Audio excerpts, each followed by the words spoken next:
So in honor of Robert De Niro's 80th birthday on August 17th of this year, I'm doing a countdown of the movies of his that I own. Unfortunately, while I was in the midst of this countdown, my TikTok glitched and I lost all my drafts, so I'm doing a video this way. This video is going to include number 16, number 17, and number 18, just to confuse you all, only because it's a trilogy.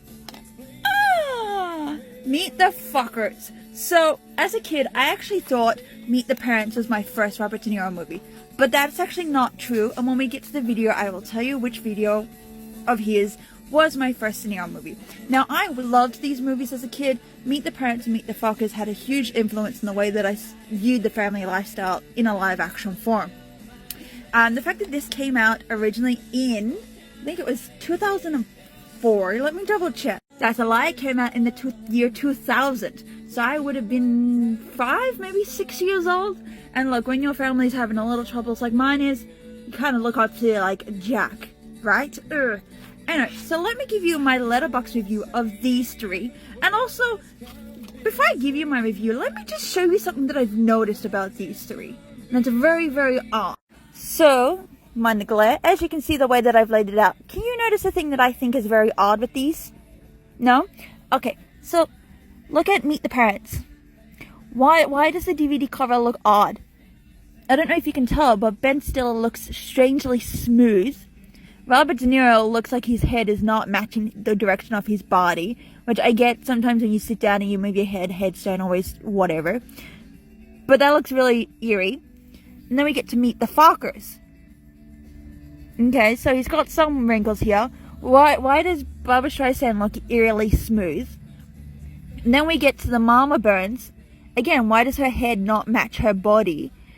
The only one that really looks like they fit in is Ben Stiller. Because everyone just kind of looks like they were sat and were told to just lean in. Even De Niro looks a bit uncomfortable, but that's his character. Now we come down to Little Fockers. What happened here, Little Fockers? Why does everybody look photoshopped in? No one's looking at the camera. Like this kid's head, he just looks like he's been plonked there. She looks like she doesn't even belong here. Mama Burns is out of picture. She's a bit weird. This time Dustin Hoffman has almost no wrinkles. The only two people who look like they belong is Daddy Burns and Greg. Like, that's a very startling thing. Alright, now time for my reviews. So we'll start with Meet the Parents. Oh my god, I watched this a lot as a kid, and I know free-to-air TV regularly plays this, but it does feel like a while since I've last watched Meet the Parents. Also, I've learned it's directed by Jay Roach, and oh boy, no wonder I love this trilogy.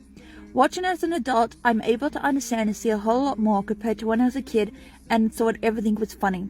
I love how the opening song sets you up for what type of man Greg may or may not be. Then we have the introduction of Pam through the home video lens, and it's so adorable. I love how it's shown as Pam is a total family girl, she'd do anything to impress him, and Pam's parents already have this idea that Greg is totally wrong for the wrong man for their precious. It's such a weird experience watching Meet the Parents as an adult, like who doesn't go through something similar?